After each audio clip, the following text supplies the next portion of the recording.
tungsten super shot, better known as TSS. This pellet material is now considered the gold standard in turkey hunting. In fact, some folks even argue that it's too effective, that it allows us to kill turkeys at distances that are unethical. But then there's this camp of TSS non-believers. These are the folks who just don't see how those tiny number 9 pellets can effectively kill a turkey. They would argue that TSS is just a bunch of marketing hype, and it's all about trying to get you to spend what turns out to be $8 to $9 per shell. This camp argues that all you need, and all you've ever needed, is a traditional number 5 lead turkey load. So which is it? Is TSS too good, or is it all hype? I'm Editor-in-Chief Alex Robinson, and I'm here to tell you the reality is somewhere in between. I've hunted with TSS a bunch, and I've patterned a variety of TSS loads through several turkey guns over the years. Still, there are folks out there who know a lot more about TSS than I do, and I will be talking to 2 of them today. The whole idea here is to discuss the basic physics behind TSS and shot shell lethality, and then we'll get into field anecdotes. Like how well does this stuff actually perform in the real world? First, I'm going to interview Adam Moser, who is the Director of Product Engineering for shot shells at Federal Premium. Federal, after all, was the first major ammo company to offer TSS to the mass market. Then, I'm going to talk to my buddy and turkey hunting fanatic, Josh Dahlke, who is also the VP of Content at HuntStand. Josh has witnessed a whole mess of turkeys get shot with TSS loads over the years. He's seen some great outcomes and some bad ones. And I think his insight will be useful for anyone who is curious about the honest effectiveness of TSS.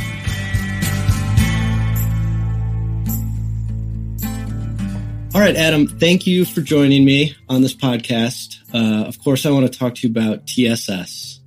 Everyone in the turkey hunting world has ideas about TSS and what it does and how it works, but I want to start with what it actually is. So explain to me in terms that a turkey hunter like me can understand, like what is TSS exactly and how is it made? Yeah, so TSS is, stands for tungsten super shot.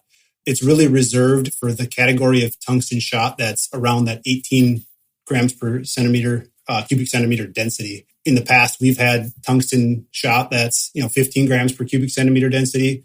You may be familiar with some others that have a 12 density product too, right? So, sure. But when you see TSS, generally it's reserved for that kind of best of the best as far as density goes, as high as you can get. And that is comprised of 95% tungsten and then 5% nickel and iron. So it's really a combination, a little alloy, but yeah, pretty much pure tungsten. Okay. So it's a tungsten blend with some other metals mixed in. Yeah. So the nickel and iron kind of help as a binder. The way the shot is actually made is through a process called MIM or metal injection molding. So they physically take this, mixture of metal powders and combine it with some wax to get it to hold shape. And they heat it up and injection mold it into a spherical shape.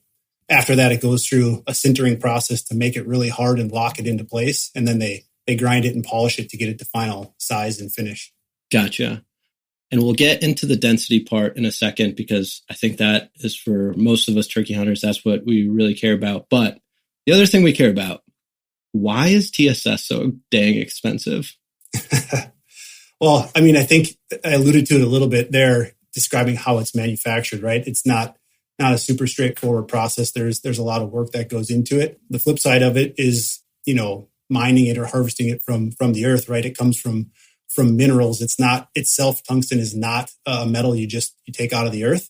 You have to pull that from minerals. So that goes through a complicated chemical extraction process to actually get the elemental tungsten out of the minerals, and then convert it into a useful metal. That process of going through all that effort, and then the scarcity of it, supply and demand type of thing. Gotcha. Okay, so we're looking at the final cost. What we see as hunters, the final cost of these turkey loads, it really comes from the expenses and the pellet material itself. Right. Yeah. It is generated pretty much strictly off of the raw material cost. If we're talking lead is $1 or $2 a pound, right? You're going to see tungsten, like 30, 35, $40 a pound, depending on where you get it. Gotcha. All right. So that's what we have to pay for it. Now, let's talk about what we get. And what we get, kind of first and foremost, is a more dense pellet material. So you already threw out that 18 number. Can you explain what that means exactly? And then compare it to like a pellet material that we're all familiar with, which is lead. So how do TSS versus lead compare? Yeah. So from the basic standpoint, density is described as mass per unit volume. So that's where you get the grams per cubic centimeter mass per volume. 18 is the densest shot that we have to date, right, for the market. If you're familiar with lead, that's going to be around 11 grams per cubic centimeter density. And you get into steel, that's closer to 7.8 grams per cubic centimeter. So you can see that trend of densities. Lead is denser than steel, but tungsten is, 60% more dense than lead. Gotcha. And now we're getting kind of more specific into turkey loads, because what you see with TSS turkey loads is these much smaller pellet sizes, right? And I think some people, especially initially, were kind of skeptical of these super small pellet sizes, like a number 7 or a number 9. Like, you definitely heard people be like, you can't kill a turkey with number 9. Like that's not going to work. I don't care what it's made out of. But let's just do a little comparison. Like, so let's take a number 7 TSS pellet. How does that compare to, like, let's say like a number 5 lead pellet, which everyone would agree a number 5 lead pellet in a turkey load, like innumerable turkeys have been killed with lead number 5. So no one would argue that isn't going to penetrate a turkey's skull. So let's compare those two, a number 7 TSS and a number 5 lead pellet. Sure. So if we look at it at an individual pellet level, a number 7 comes in at about 2.3 grains per pellet. That's the TSS. And a number 5 lead comes in at about 2.5, 2.6, depending on the content of antimony, drives that density a little bit varied. But if you look at it, pellets per ounce, so the TSS was a little bit lighter, right? Not much. You get about 188 pellets in 1 ounce of number 7 TSS and about 170 pellets of number 5 lead in 1 ounce. Okay, we'll stick with the math for a little bit more, and then we're going to get to the fun stuff. So that's the number 7 TSS versus number 5.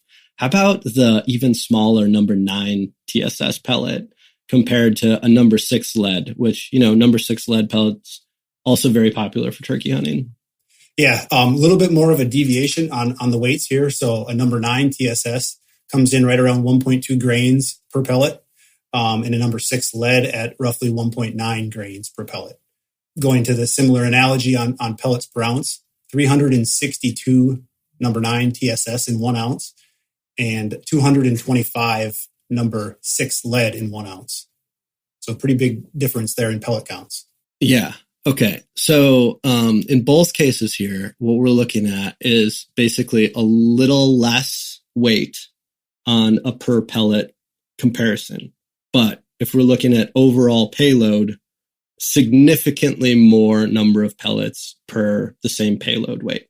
So now talk to me why, make the case for why these patterns with much more pellets in the payload, much more pellets in the pattern can be as lethal or more lethal than, say, like a traditional lead pattern, which compared to TSS, much fewer pellets.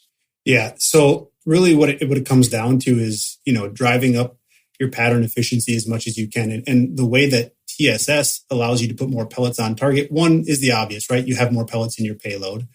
But two is the hardness of this shot. It's extremely hard. It's on the magnitude of steel. It's even harder than steel. So you don't have that pellet deformation that you would see in lead.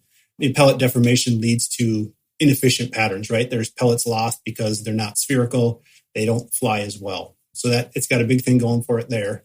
The higher density of the shot helps it retain its downrange velocity better than a less dense material, right? Something that's of similar size but higher weight is going to fly more true and more predictable. So you combine that density and hardness together, it really drives up that efficiency of your payload. So like for the folks that are like the kind of like TSS, the number 9 TSS critics were like, those little pellets aren't going to penetrate at distance. That's probably something that they're not factoring in, is that those smaller pellets are going to like retain their velocity better downrange. Yeah, absolutely. Yep. Do you have you like seen the data, or have you been able to like see chronograph data that like shows this, or is this all just like math basically? There is a lot of math to it. There's also, real world examples. We can shoot a gelatin and see the penetration depths of the different materials. What it gets down to is some refer to it as pellet energy density. We've talked about it as penetration energy, but on that notion of, a smaller object retaining its velocity better downrange, that's really what it comes down to. So getting into the math side of it, the pellet energy density or penetration energy is the energy of the pellet, the kinetic energy, which is something you can calculate over the cross-sectional area. So that sectional, if you look at a pellet and imagine in 2D, right, it's that area of that circle. So the ability for something that is smaller and more dense, traveling at a faster speed, is going to penetrate deeper than a larger object of less density. Yeah, I think we can, like, as hunters, we can visualize that too. Even going back to like the rifle bullet analogy, just like a smaller object trying to enter a medium, it's working against less resistance, as it goes through that. There's probably some like physics major listening to this and like just pulling his hair out. Yeah. But I think just from just like a kind of average turkey hunter perspective, like I think we can imagine these concepts in the things that we've witnessed hunting and be like, oh yeah, that makes sense. Like a smaller, denser object will retain velocity better and it will penetrate better than a larger, less dense object, right? Like I think we can all kind of agree on that stuff. Yep. Okay. How about this idea of like, yeah, but those like little pellets, those tiny pellets won't have like the knockdown power that like a big like number 5 lead pellet will have. And like, I need that knockdown power. When I shoot a gobbler, I just want to drop them right there. There's 2 aspects to that, right? We already talked about on an individual level, the pellet the penetration energy or the pellet energy density, right? But it also comes down to number of hits too, right? So knockdown power may be perceived as the number of pellets on that target. And it goes to show that with these turkey loads, with these TSS shells, you are going to have a much higher percentage of pellets on target than with traditional lead loads. So I don't think there's any refuting the effectiveness of these loads now that they've been on the market for a number of years, and the effectiveness of them at a variety of ranges, I guess. Getting back to, the knockdown power side of it, it goes along with that penetration energy, and it's something that we can calculate, and it's something that we can show in ballistics gelatin. See, some data that we have shot shows and proves that a number 9 will outpenetrate a number 5 lead at 40 yards. So I don't think there's any refuting that. And then you figure in the factor that you have, in some cases, 2x the amount of pellets in your payload from a traditional lead load. Yeah, and then on top of that, like you said, the hardness of the pellet, less deformation, fewer flyers. So right. Of that bigger number of pellets, you end up with more on target. And it's just kind of the case of like, we'll trade a little bit of weight per pellet for the benefit of more pellets on target. Right. That's basically the trade-off, right? Like if we're going to like kind of sum this up in simplest terms, you just get a lot more pellets on target. Those pellets are slightly lighter than maybe what you would have chosen it with your number 5, but they penetrate better and there's a lot more of them. That's correct. Yep. I think the other thing kind of that folks have to wrap their head around is like maybe the misnomer of like knockdown power, because the payload isn't like knocking the turkey down. It's like it's penetrating its vital organs, its skull, its spine, and that's what's effectively like shutting off the lights on the turkey. Right. It's not like knocking the turkey over and keeping it down. So, if folks think about that in terms of penetration, not exactly knockdown power, then TSS really does have the edge still. Right. Yep. It's how many hits can you put in that vital area to, incapacitate that bird as fast as possible. Yeah.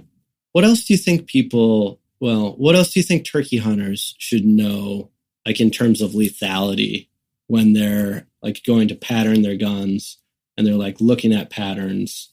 Like what should they kind of have in their head as some like guidelines for like, oh yeah, like I really like this pattern. This looks lethal at this range. Yeah.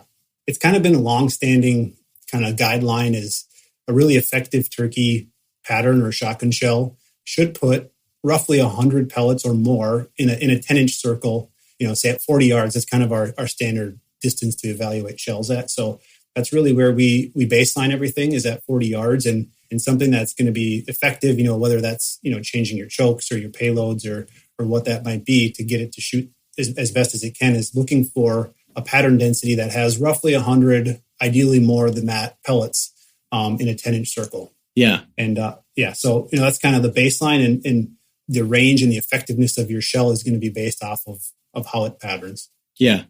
And I can say, like, personally, I've patterned a handful of turkey loads, TSS turkey loads over the last couple of years, and 100 pellet strikes in a 10-inch circle at 40 yards is very easy to achieve with almost any number 9 or number 7 TSS load. I've patterned some 410 turkey loads from you guys and from others, and almost all of those were putting 100 pellet strikes in a 10-inch circle at 40 yards. So, with a 12 gauge, much heavier payload, like that's a very achievable number. That's a good point you made. It's one of the things that we like to talk about too, is not only how big and how bad you can go with TSS shells, right? The 3.5 inch, but what this shot technology has really allowed us to do is to offer a bigger breadth of products. You alluded to the 410. It's one of our most popular shells, but it's given hunters and youth and everybody other options to use and really makes, like the 410, for example, a legitimate 40-yard turkey gun where, prior to TSS, it just was not the case. Yeah. And I think some of the pushback you see against TSS is like folks will shoot like an incredible pattern with their 12 gauge at 40 yards. Say they're putting on 300 plus pellet strikes at 40 yards. And they're like, well, this thing's good out to 80, but TSS is expensive. And then a lot of folks may not want to shoot. I don't think a lot of folks are patterning their guns at 80. So I would just say here, have that general, 100 pellet strikes in a 10-inch circle, have that in your head. And whatever you think your maximum range might be, make sure you test that. Everyone should kind of decide for themselves based on their own hunting ethics, but you really do got to test it. Absolutely. Yep. Every gun and every load, shoots differently. We use the analogy to rifles too, right? Some rifles like certain projectiles more than others. And chokes make a big difference. Your payloads, obviously, your shells make a big difference too. So you really do have to test it. Yeah. Okay. So Adam, there's this kind of old school rule of thumb metric out there that is basically you need 2 foot-pounds of energy per pellet to kill a turkey. What do you think about that now in terms of modern pellet materials like TSS? Does that still hold true? Yeah. So we've talked quite a bit, right, about this pellet energy density topic, the penetration energy, the ability for the pellet to get into the turkey and do its job. But you're right. I've heard that number thrown around too. If that held true today, it would say that a number 9 TSS, being that it is lighter, remember, it is lighter, it would say that it wouldn't have enough kinetic energy or enough foot-pounds of energy to kill a turkey beyond 35 yards, which we know not to be true. So that kind of old rule of thumb of 2 foot-pounds of energy to kill a turkey really is applying to lead. Now that the shot technology is advanced, it's a completely different ballgame. Yeah, and the difference is, again, we're talking about the energy required for penetration. right? So that is energy required for a number 9 TSS to penetrate a turkey's head and neck is not 2 foot-pounds, right? And we know that now because, well, we've shot lots of turkeys with TSS number 9s. So that's just like an old kind of like holdover rule of thumb that like, I guess just isn't really, isn't really accurate anymore if you're looking at these different pellet materials. Yeah, I would say that to be true, right? That was proven that 2 foot-pounds of energy in a traditional lead pellet is probably going to get you out to 40 or maybe 50 yards, right? Depending on the velocity and the shot size. But being that pellets have gotten denser, the surface area has gotten smaller, they can penetrate better with less pellet energy, but greater penetration or pellet energy density. Gotcha. Okay. It's all about penetration. Yep. It's not, we don't have to worry about knockdown power. That doesn't really exist. Yeah. Yeah. And, you know, you're a turkey hunter yourself. Like what is your like go-to TSS load these days? Like if you're like, all right, I'm going on the turkey hunt of a lifetime, I'm going to bring one load with me. What are you going to take? So I carry our 3-inch 12 gauge number 9s. So yeah. I just like the balance of the number of pellets. I know those pellets have an effective range out to a certain distance, and you know the number of pellets in that payload just make the hit probability so much higher that's what I choose to shoot. Yeah, and you can choose from anything. There's a lot of different loads you can choose from. So I think that says right. Something. Yeah, I don't personally. 3.5 inches is getting to be a pretty big shell, and I know there's just enough pellets. I mean, 20 gauge is super effective. We've proven the effectiveness of 410. So it's 12 gauge is just what I like to carry. Yeah, there's a lot of different stuff you could go with. I did get some 3.5 inch turkey loads from you guys, and I've been kind of carrying them around and had never really hunted with them. I just kind of had them in my vest. And last spring, I was like, all right, I'm just going to shoot these things. And I was hunting with my dad, and he ended up shooting a turkey, but not killing it. And it was kind of running off. And I just threw my gun up and shot and dropped him with that 3.5 inch TSS turkey load. And it rocked me. Like it almost like, it like pushed me back, like almost knocked my glasses off. And, I was like, all right, I probably don't need to shoot those in like a regular turkey hunting scenario. But I was glad that I did have them in that one specific case, because that turkey ended up being at like 60 plus yards. And I don't know if we would have got him had I not been able to, get him on a follow-up shot there. So right. There are reasons, but yeah, you feel the punishment from that 3.5 inch load for sure. All right. Well, hey, I really appreciate it. I appreciate the math lesson. And yeah, hopefully now when we're going to like pattern our guns and like shoot this TSS, we have a little bit better of an idea of like what it actually is that we're shooting. Right. No, I appreciate you taking the time to chat with me about it. It's been great. We'll be right back after the break. Thinking of spring? Discover the beautiful white sand shorelines of Alabama's beaches and an abundance of outdoor recreation opportunities. Coast through miles of bike trails or tee off on world-class golf courses. Enjoy the thrill of a big catch when you cast into the Gulf of Mexico. Visit a state park or nature preserve for some hiking or birdwatching. Most of all, just get out and have some fun. Make your vacation plans today at alabamabeaches.com.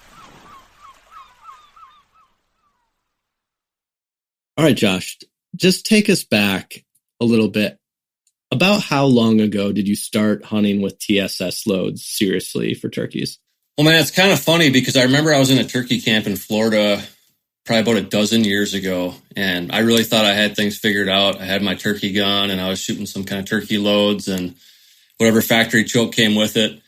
And I was with some pretty serious guys down there in Florida, and this guy pulls out a target and shows me the patterns they were getting at the time. And I was speechless. Like I didn't even know what to say. And so I was just like, how did you guys produce this? I mean, it was the most insane pattern and pellet count I'd ever seen.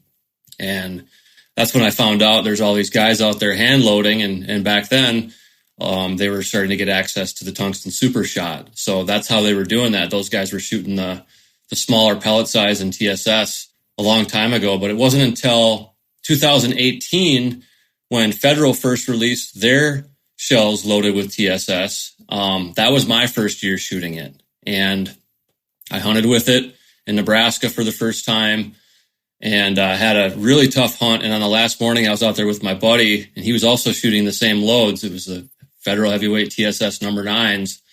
And we got into a group of turkeys. Things got a little chaotic. I shot one. I was the follow-up on a double, and I didn't realize how far that turkey was. And then I lasered it.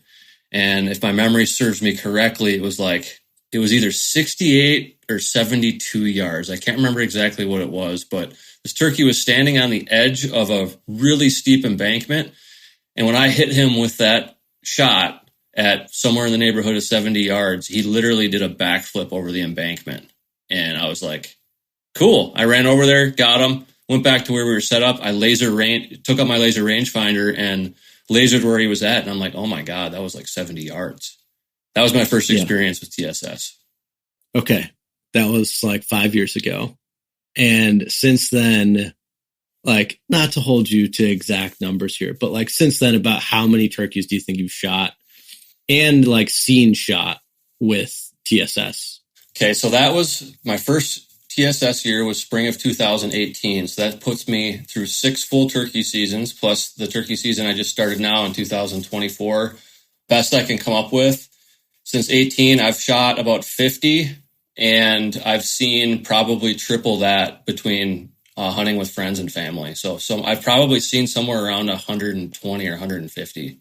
Yeah, because like once you go to TSS, there's really no going back. So pretty much all of your hunting now is done with TSS loads. Yeah, I mean, unless let's put it this way, I would eat ramen for a month before turkey season if that meant having the budget to buy TSS instead of lead shot. Okay. I think that puts a pretty good point on it. As you've shot this, like through the seasons, you know, that's a pretty good number of like anecdotal like data in terms of like kills and lethality with like different TSS loads. Like we're talking about somewhere around the 150 to 200 turkeys being shot with TSS that you've witnessed. So like what, just anecdotally speaking here, we're not scientists, you know, like we don't know how to properly do like analysis of like penetration and all that kind of stuff. But like you have seen a lot of turkeys go down with TSS, and you've seen a lot of turkeys go down when shot by lead loads. So just like, what have you noticed anecdotally from like all of these experiences that you've had over the years? Well, anecdotally, in terms of the lethality that I've witnessed and the difference between shooting the standard, you know, copper plated or nickel plated lead, obviously a dead turkey is a dead turkey. And within that magic 40-yard mark that somebody made up a long time ago, you should be killing a turkey every time with any respectable turkey load that's out there within that 40-yard mark. But with TSS, I can say that I really could notice the switch where you shoot turkeys and it's lights out, not even a twitch, not a flop. What I really started to notice, like, see, when turkeys got shot with TSS, there were a lot right out of the gate that I'm like, wow, like that thing is completely lights out. But where you really notice that undeniable advantage of the TSS is beyond that 40-yard mark. Yeah. And with lead loads, what are you seeing? Just like wounded birds or having to shoot them twice, or maybe you kind of hit them, but not that great, and you have to run them down, versus what are you seeing with TSS? Well, again, there's a little bit of a mirage effect or placebo effect, because within 40 yards, lead has been sufficient. It's always going to be sufficient, unless somebody's just shooting a horrendous pattern out of their shotgun where they either haven't patterned it, or they don't have the right choke, or they just don't have a high pellet count. Like within 40, you know, it is what it is. The turkey gets shot and it dies Now, that said, what you will notice if you take a finer look at it is with lead, and a lot of your listeners are probably familiar with this, you get that pellet deformation when that shotgun goes off. And so by the time those pellets leave the barrel, a bunch of them are not round anymore. And so that's when you start to get a lot of the flyers and stuff. And also that increases your likelihood of a bykill. Like if you got turkeys together and you're not really familiar with how wide your pattern is, or if it's just so erratic that it's not predictable, you got to be super careful about how close the turkeys are together. Because next thing you know, you're shooting at a gobbler and there's a hen 8 feet away at 40 yards and someone takes her out too, or another gobbler or whatever it might be. So like with the TSS, because that tungsten is so hard, you get little to no deformation. And so your patterns are a lot more predictable. And I think that's really important for people to understand. Yeah, absolutely. And, the other interesting part about this is like, you're really into like the whole butchering aspect of turkeys. Like you butcher all your own birds. You like are always taking new people turkey hunting and showing them how to butcher turkeys. So you get to cut open a lot of these birds that have been killed with TSS. And like one of the things that you still see out there is like a lot of kind of the old school like lead camp. They just like don't believe that these tiny little like number 9 TSS pellets will penetrate. But you cut all these birds open. So what have you seen? When it comes to the meat side of it, you get crazy penetration with TSS. And once again, if you shoot any turkey in any part of its body at close range with any turkey load, you're going to get pellets in the meat. But I can say with a certain degree of confidence that TSS is penetrating meat deeper at distance than lead shot. I've butchered a lot of birds that took pellets to the breasts or leg meat where TSS was deep into the meat, whereas lead probably would have just been embedded in the surface of the meat. You see that a lot with even 40-yard shots with lead. You get a turkey in the body and you're butchering and you'll see lead pellets embedded right on the surface of the meat below the skin and feathers. With TSS, usually all you see is a hole. And then at that point, it can become a real problem because if you're going ham on a piece of turkey meat and you don't chew carefully, you could be looking at a cracked tooth real easily. And so I'm super meticulous about inspecting my cuts of turkey meat, especially when I'm serving them to somebody else. I go through with a fine-tooth comb when I'm butchering, especially if I'm like going to fry the meat in strips. If there's any wound channel at all, I remove that from my meat. I don't even chance it. I don't try to feel around for the pellet. If I see a hole in there, I just don't cook that part of the meat, which sucks. That is a downside to it because those pellets can go real deep. But here's a little anecdote about how deep they can go. I remember probably 2019, I had my buddy switch to TSS. And he took a running away shot at a turkey in western Nebraska that he called me about immediately. And he was shooting heavyweight TSS number 9s. And I think the bird was at like 57 yards or something. And he came up on this bird. He took a snapshot out of instinct. He thought he had a good shot, but it wasn't the best shot to take, obviously. It was a gobbler running away.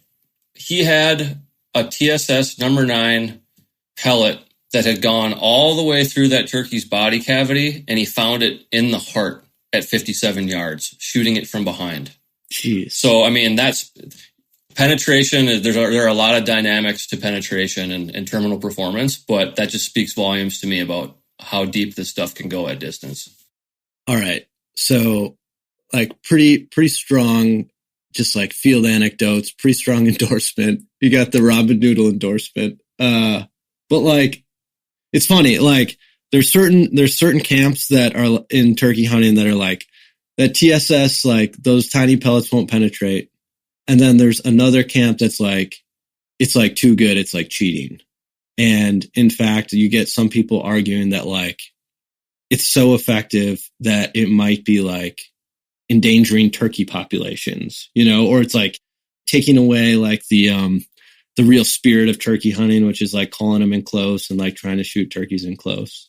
So as TSS has like gone from this like little niche world of like the hardest of hardcore turkey hunters now to like, you can buy it on the shelves of Cabela's and Fleet Farm or any like sporting goods store, you walk in there. Have you seen turkey hunter behavior start to change? Are folks like willing to shoot farther distances? Or do you think that maybe most of the time when we shoot farther, it's like an accident and we didn't really like realize, and it was kind of like a mistake on our part, but the TSS load and its like effectiveness just kind of means that we harvest that bird instead of maybe wounding them? Yeah, man, I have several thoughts on this, and thousands of hours and sitting under a tree in the turkey woods thinking about this precise topic. And so first of all, yes, people who shoot TSS, by and large, I have noticed, are increasing the range that they're willing to shoot at a turkey. I would say, in my experience, the majority of people are willing to extend their range. But this is where I think it's very important to point out the old 40-yard standard for shooting turkeys was based around, at least to my knowledge, two things at the time: shot shell technology that was available and how effective it was, and then also the safety side of it. I think 40 yards was kind of a standard safety distance because in a lot of situations, especially in timber, it can be really difficult to know that you're adhering to one of the primary rules of gun safety, which is know your target and what's beyond. 40 yards is kind of a sweet spot for that. So I think that 40-yard standard was adopted based on the technology at the time and what could kill turkeys, and then also the safety side. That said, there's no doubt in my mind that you can extend your effective range with TSS. And this isn't just a matter of my opinion. I know even you guys at Outdoor Life have published several pieces now, like the one that Joe Genzel put out, I think it might have been last year, where he tested the energy of TSS. And you can ethically kill turkeys farther than 40 yards than that old standard with TSS. You can do it all day. But I want to point out a few things about this. Shooting turkeys at longer distances. Hey, just before you get into that, just so what Joe did is he patterned TSS loads at 70 yards and shot them through drywall. And they were able to penetrate the drywall. And then they also, the patterns weren't as dense as like I would personally like to see for like reliably killing a turkey at 70. But I mean, compared to, a 20 gauge lead load at like 40, probably not that different. And like, you can go and see the article yourself. I'll link to it. We'll link to it in the description of this. But yeah, to just put a point on it, like they did have the penetration energy, that you would believe to effectively kill a turkey. And some of those loads, like they were putting, I believe it was like between 7 and a dozen pellets on the head and neck area of a turkey target. So take that for what you will. Everyone's got to find their own maximum range, but that's the data that we found.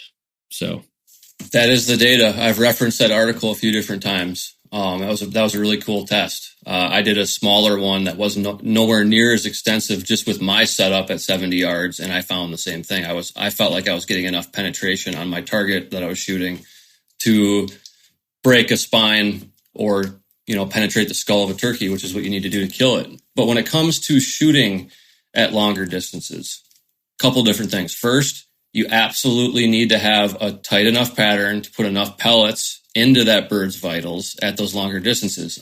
Now, with this, you might have more trouble missing birds that are closer, which I think almost every turkey hunter can agree is the goal, like to get a gobbler in your lap. So there's a trade-off there. But also, shooting turkeys at distance requires more than just a shot shell loaded with the magic TSS, all right? You have to have a steady rest. You have to have a clean shot process, just like you do with a rifle or a bow. And I'll argue to the death of me that you need an optic on your turkey gun if you're going to shoot past 40 yards. Even at 40 yards, you look down a fiber optic or plain bead sight, and that sight is covering a lot of that turkey. So taking an accurate shot is just not a thing. Like, you need an optical system to effectively shoot TSS to be able to do it ethically beyond that 40-yard mark. Yeah. One of the problems with this whole scenario is that like we want to advocate for people like, hey, if you're going to shoot at that range, you got to go pattern your gun and see what it's actually doing. Like, don't just shoot it once at 40 and be like, whoa, that's an incredible pattern. This thing's good out to 70 for sure. But the problem is that TSS is so expensive that unless you're a gun writer and you're getting it for free, or a media person, you're getting it for free, most people are not going to want to go and pattern a bunch of loads that cost like $7 to $10 a squeeze. You know, like that's who's going to want to go do that. So I think that you do start to get into like a problematic area where the cost of the shells is so high that people don't want to go pattern them. But to be responsible and do this properly, you really do have to go pattern and see what your gun's doing. Otherwise, you're totally guessing. And that, I think, the kind of anti-TSS folks, like they do have a good case there. Like if you don't really know what your load, what your setup is doing at a certain range, like you should not be shooting at that range. I think that is kind of like a core principle of ethical hunting.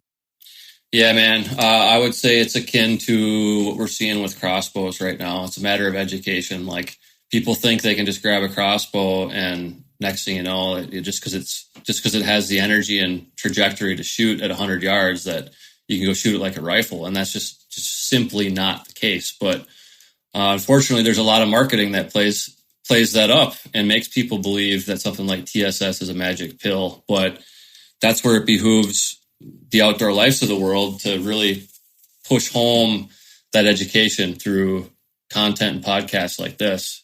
So I completely agree with you. Yeah, there's two sides to the story. Do you see any cases or any reasons to shoot TSS if you don't want to shoot long range? Say you're just like, you know what? Like there's some real serious turkey hunters out there who are like, man, I don't need to shoot a turkey beyond 40. Like if I can't call him in, then he gets a pass. He's going to live. Is there a case for those guys to still shoot TSS, do you think? And if so, what is it? 100%. So first of all, going back to the point you just made about the cost of patterning, well, if you're one of those guys or gals who's only going to shoot turkeys within that made up 40-yard thing that probably came about in the 1970s, more power to you. And then you probably have to do less patterning. You probably can just go shoot your gun maybe once at 40 and once at 15 or 20 just to see how tight it is up close. And then you're set. You know, you have your setup. But where you can benefit from shooting TSS, even if you're not planning to shoot at longer distances, is, man, smaller pellets, more pellets in your pattern, and you pair that with the right choke tube, and you can come up with an absolutely devastating pattern for 40 yards and closer. And you can come up with a forgiving pattern as well because you have so many more pellets to work with that if you find that right combination with your choke tube, you can fashion the ultimate 0 to 40 turkey load. And for that matter, kind of on the same lines, some people get nervous.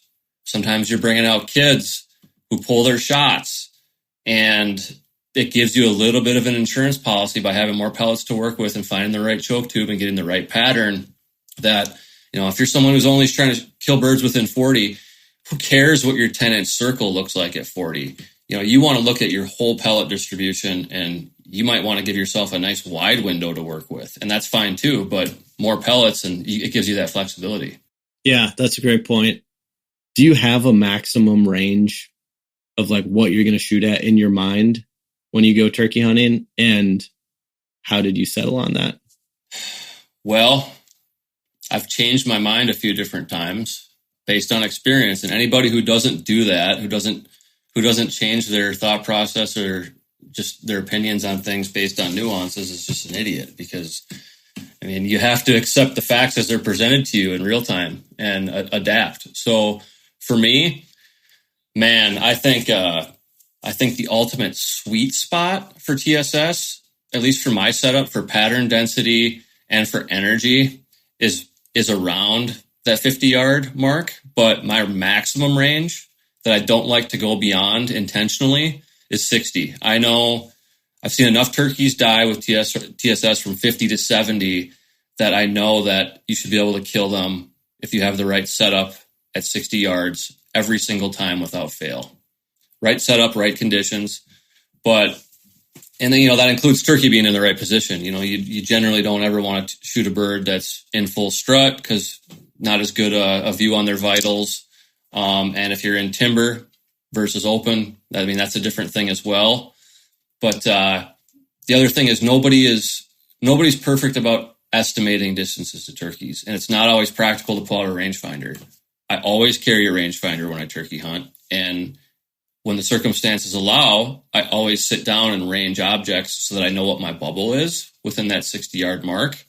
But it doesn't always work that way. Sometimes you got to get in and get down on a hot gobbler, and you don't have time to pull out a rangefinder. So all of us are going to misjudge distances at some point, especially if you're used to hunting in timber and you go to that open country. It can be super deceiving. So once again, on the side of TSS, it can give you a little bit of an insurance policy. You think you're shooting a bird at 40 or 50 and it happens to be 60 or 70.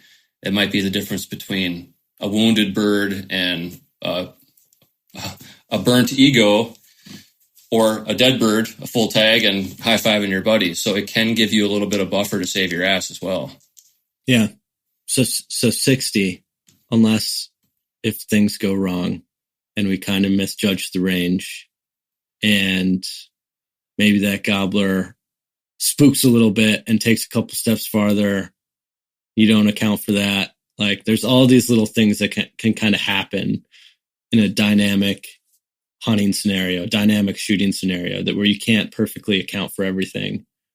And TSS just gives you a little more wiggle room, a little more room for error versus shooting a lead turkey load. But I think the way to hopefully still do this responsibly is to realize that that room for error only goes so far. Like, if you're like, I bet he's like 70 and he's really at 90, Yes. Like, we still have to do this. We still have to do this properly. Like, we're not shooting magic bullets out there. Yeah, man, I want to make it abundantly clear. Like, I'm not one of those guys who gets kicks on going and trying to shoot anything far. Same with rifle. Like, I know some people who they set up a long range rifle and they don't even want to shoot a deer within 300 yards. They want to shoot it at 400, 500, 600. I'm not suggesting or saying that at all, and I'm not saying that's how I am. And for that matter, when I set up to kill a turkey, I set up to try to get that turkey as close as I possibly can. I'm not going and setting up saying, well, if I set up here, I could shoot him at 60 yards. Like, no, but you asked, what do I think is the maximum effective range for my setup, my shot process and all that? And that's, if the conditions are right, I think you can kill them at 60 yards every time. But how often are those conditions right like that? I mean, not as often as you would like them to be. And usually that would be in an open field scenario where you don't even have grass in the way, because any little thing, as you guys have proven through other testing, like there's really no such thing as just shooting through stuff. That's just, that's some dicey territory. I had a buddy last year. We had a turkey come in 40 yards. You think that you'd have enough forgiveness at 40 yards to hit something. He hit a sapling that was probably only about, 4 or 5 inches in diameter, and it absorbed his entire wad. I don't think he even touched that turkey, and that turkey got away. So, it's still, you still want to try to get him close, but if you want to kill him stone dead and give yourself a little bit of buffer, I think it's worth the investment. Yeah. All right. Well, what is your what's your final word of wisdom here as someone who shot a lot of turkeys, maybe missed one or two, maybe messed up one or two over the years? What do you tell people as they're going out right now? Well, first of all, I've missed a lot of turkeys, and I've wounded some turkeys, and I could probably name every one of them and tell you that story from the age of 15 or 16, and it still burns. Anybody who says they don't miss or wound a bird once in a while, they don't turkey hunt very often. It sucks. And once again, that's why not use the most effective tools that you can if you can afford it and shoot something like TSS. But to leave off here with my best advice, got to have that shot process. People rush a lot of shots and miss turkeys, and they pull off their gun in excitement a lot and miss turkeys. And usually you have more time than you think you do. Even if that turkey starts to look like he's getting a little bit weird, it compounds. It's a snowball effect. You see him on a line, and then all of a sudden he takes one little sidestep and you think he's going to bail. Usually he's probably not. You probably have more time than you think you do. And when you go through that shot process and your heart's pounding, like, you need to go through it. And part of that process is making it a conscious act. You have to say, I'm going to keep my head on the gun. I'm going to follow through and watch this turkey get shot through my sights. And I'm not going to pull off until I know he's dead. And that's my other promotion for using a sight system. Again, it really helps to force you stay in that sight, because you know that if you don't see it, you're not aiming. Whereas if you're just looking down a rib of a shotgun without a sight system, like a red dot or a scope, it's very easy to just pull off a little bit and think you're still, I'm still kind of on my gun. But no, you need to have the shot process. You need to force yourself to stay on the gun. And I think that'll save you a lot of headaches. Yeah. No, I think that's exactly right. Yeah. The times that I've missed are the times that I don't really remember much about the scenario, right? Like, I just remember feeling like I have to shoot now and really nothing else. And those are the gobblers that I missed. Yeah. And I know they have wings, but this ain't wing shooting. Yeah. This is not instinctive shooting. I've been fortunate to kill a few turkeys instinctively, but that hasn't been most of them. I'm with you, man. If you don't remember aiming, if you don't remember that moment when you see it connect down your sight system, you probably missed, or you got lucky. Yeah. Yeah. All right. Well, hey, thanks for this, Josh. And here's to good shooting. We don't need luck. We'll just shoot well. Right on, man. Thanks for having me. The Outdoor Life podcast is edited by Mike Pedersen of 85 Audio. It's hosted by me, Editor-in-Chief Alex Robinson. It is usually produced by our senior editor, Natalie Krebs, but this week she's off in Australia doing some hunting and reporting for a future podcast. The music in this episode was composed by Pierre Locatelli via APM Music.